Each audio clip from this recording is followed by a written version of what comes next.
다시 돌아온 예배의 자리는 너무나 감격스럽습니다. 그러나 잃었던 예배를 다시 찾은 감격에만 젖어 있다면 우리는 진짜 중요한 것을 이룬 것입니다. 새롭게 돌아온 예배의 자리에서 우리는 예배의 역할을 다시 생각해야 합니다.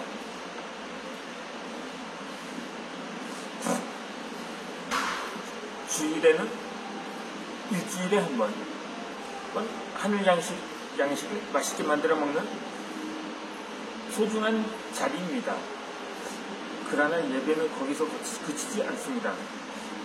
매일 험한 세상에서 믿음으로 이길 수 있는 강력한 훈련의 자리이기도 합니다.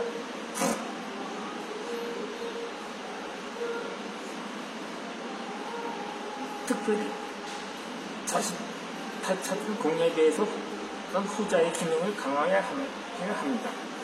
여기에 합리적인 질문이 생깁니다. 어떻게 그 짧은 예배 시간 가운데 양식 먹음과 신앙 훈련의 기능을 같이 할 수 있단 말인가요?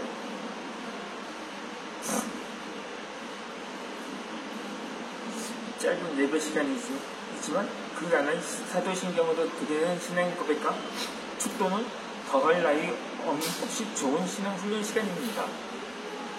사도신경 속에는 신앙의 풍성한 유산이 담겨 있습니다. 사도신경을 외우는 것이 목적이 아닙니다.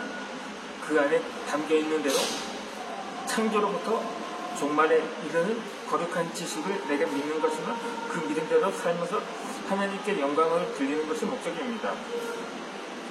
사도신경은 교회 안, 예배 시간 안, 그리고 입안에만 머물러 있게 하지 말고 세상으로 가져가야 합니다.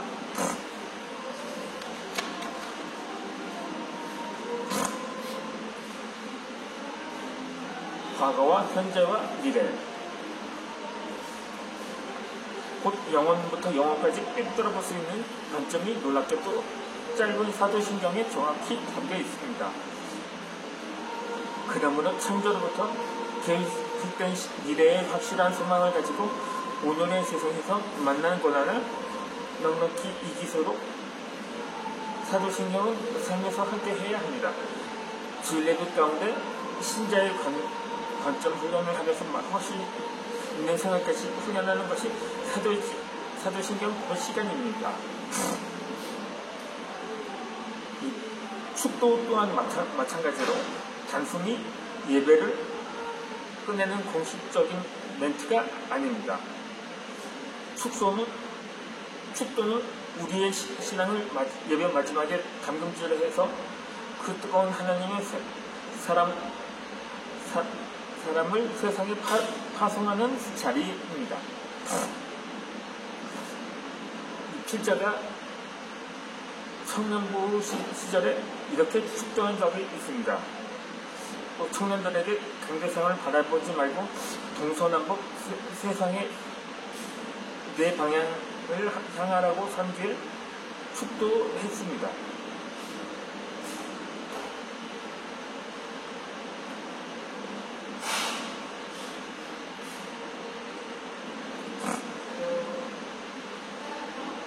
교회는 평소에도 물론 이러니와 지금보다 더 극한 상황이 온다 해도 스스로 든든히 서 있도록 철저히 훈련되어야 합니다. 그리고 세상은 담대히 이기는 신앙 훈련이 회복된 예배 가운데 그리고 교회 안에 반드시 있어야 합니다.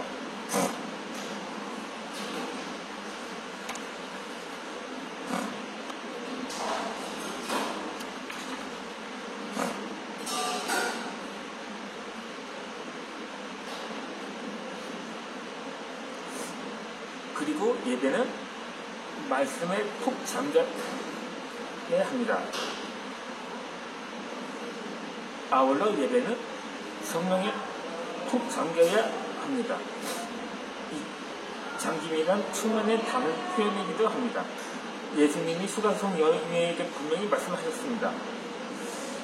하나님은 영이시니 예배하는 자가 영과 진리로 예배할 주님이라고 말씀을 하셨던 것입니다. 이렇게 예배에는 진리의 잠김이 있어야 합니다. 예배에는 성령이 충만해야 합니다. 진리의 잠김이 없고 성령의 충만이 없다면 일어나야 할 놀라운 일이 일어나지 않을 것입니다.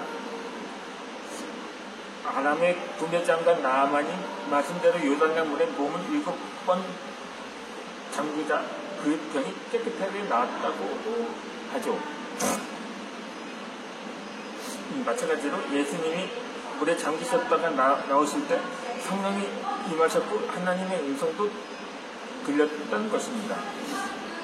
약속의 말씀을 붙잡고 기도했을 때 성령 충만은 그 순간에 받은 모든 자를 변화시켰습니다. 진리에 대한 잠김이 없는 예배, 성령의 충만이 없는 예배는 상상할 수 없지만 현실에서는 그런 일이 다발사라는 거죠.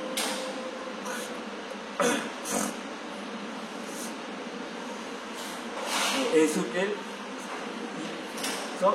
47장을 보면 성전 제단에서 나온 물이 발목을 적시다가 무릎에 이르고 허리까지 차오른 다음에는 능히 헤엄치지 못할 정도로 차올랐다고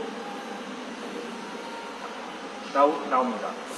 그리고 그 물길이 흘러가는 곳마다 엄청난 회복의 역사와 놀라운 생명력을 보입니다.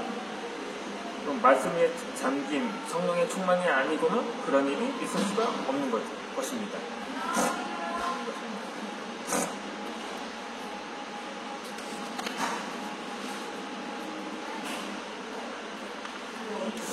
해변에 가보면 가장 시끄러운 사람들은 발목에 바닷물을 채서 적시며 뛰어다니는 사람들입니다. 무릎이나 허리에 물이 있는 사람들은 제한적이긴 하나 나름 자기 폼을 잡습니다.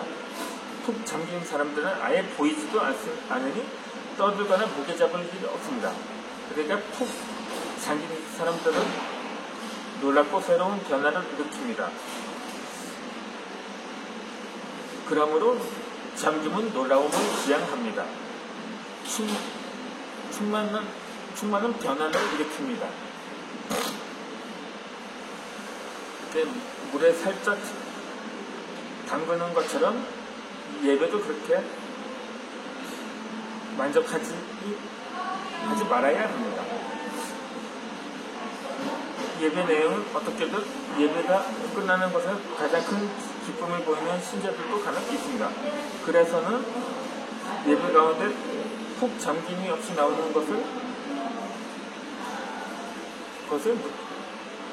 보면서 성령의 충만함을 느낄 수가 없는 거죠.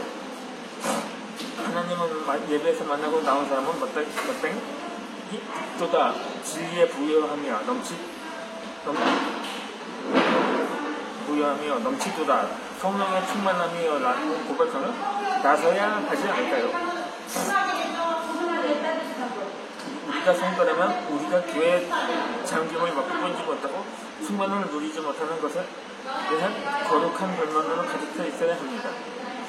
거룩한 불만과 못하기만 비판은 저는 다릅니다. 거룩한 불만은 목회자에 대한 끝없는 판단, 여러 사람이나 교회에 많은 사람에 대한 하나님의 비평이 아닙니다. 거룩한 불만은 더 이상 잠김이 없는 나 자신을 먼저 돌아보며 회개하는 것입니다. 여태까지 충만하지 못했던 것을 반복은 당연시 하지 말라는 것입니다.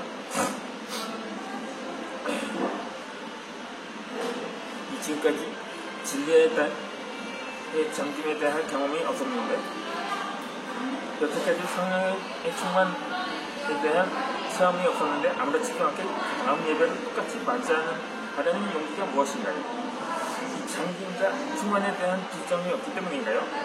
이 잠김과 충만의 방법을 모르는 까닭에서인가요? 예배의 수심이 어느 정도인지 정직하게 해야 할 필요가 있습니다. 너무 척박하다면 지금까지 이 시경으로 만든 낡은 방법을 버리고 새로운 길을 모색해야 합니다. 새로운 길은 이전에 없던 전혀 다른 길을 예배에서 찾자는 것이 아닙니다. 우리가 예배 가운데 오랫동안 잊었던 기본을 다시 찾자는 것입니다. 있었던 기본 속에 잠김의 길이고 충만의 도가 있습니다. 말씀을 전하면 말씀이 잠깁니다. 주님만 높이면 충만이 이릅니다. 말씀을 전하는 예배, 주님만 높이는 예배의 자리로 향해야 할 것입니다.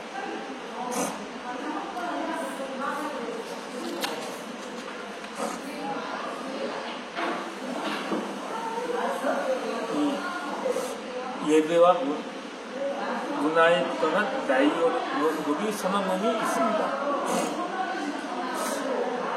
기독교 예배는 적어도 다음의 4가지 면에서 문화와 역동적인 관계를 갖는다. 첫째, 기독교 예배는 문화를 초월한다. 즉, 다시 말하면 문화를 초월하여 누구에게나 어디에서나 동일한 내용을 가진다. 둘째, 기독교 예배는 이상하게 적합하여야 한다. 이것은 그 지역의 문화적 상황에 맞는 형태를 가져야 한다는 말입니다. 셋째, 기독교 예배는 반문화적인 특성을 가지고 주어진 문화 속에서 복음과 반대되는 것에 대해 도전해야만 합니다. 넷째, 기독교는 다양한 문화를 수용함으로써 각기 다양한 지역 문화 사이에서 교류를 가능케 해야 한다. 이와 같은 4가지 역동적인 관계 속에서 우리는 유익한 음식들을 찾아볼 수가 있다. 라는 선언문입니다.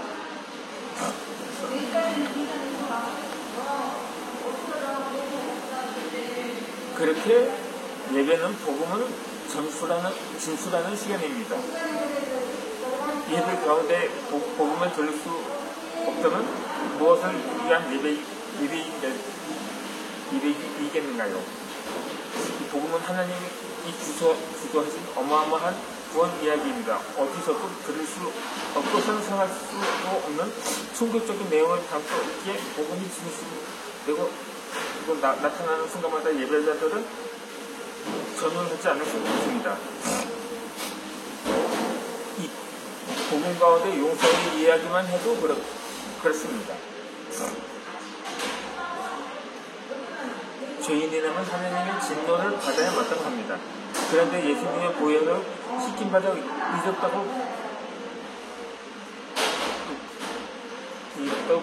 울리고 하나님의 자녀가 돼 하늘의 모든 유업을 누리게 되었다는 이야기를 아무런 감동 없이 들을 수는 없습니다. 예배 가운데 엄숙한 예전 화려한 축제의 손을 잡을 수 없는 이유가 거기에 있습니다. 복음은 예배 중에 예전의 틀에서 축제의 모양으로 나타납니다. 예배는 복음만 있는 게 아닙니다. 문화도 예배 곳곳에 잔뜩 숨어 있습니다. 복음은 절대적인 것이지만 문화는 상대적인 것입니다. 예배 안에 복음과 문화를 혼동하면 불필요한 농작으로 많은 시간을 보냅니다. 강대상의 말씀은 불변의 복음입니다. 강대상의 재질은 바꿔 쓰고 있는 문화입니다. 찬양은 예배에서 절대로 제외시킬 수 없는 복음입니다. 찬양의 스타일은 변화가 가능한 문화입니다. 그리고 성찬은 대치 불가한 복음입니다.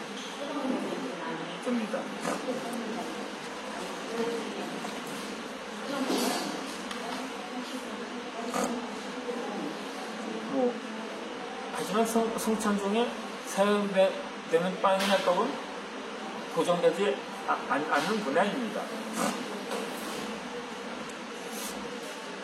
우리는 처절한 문화 전쟁을 해야 합니다.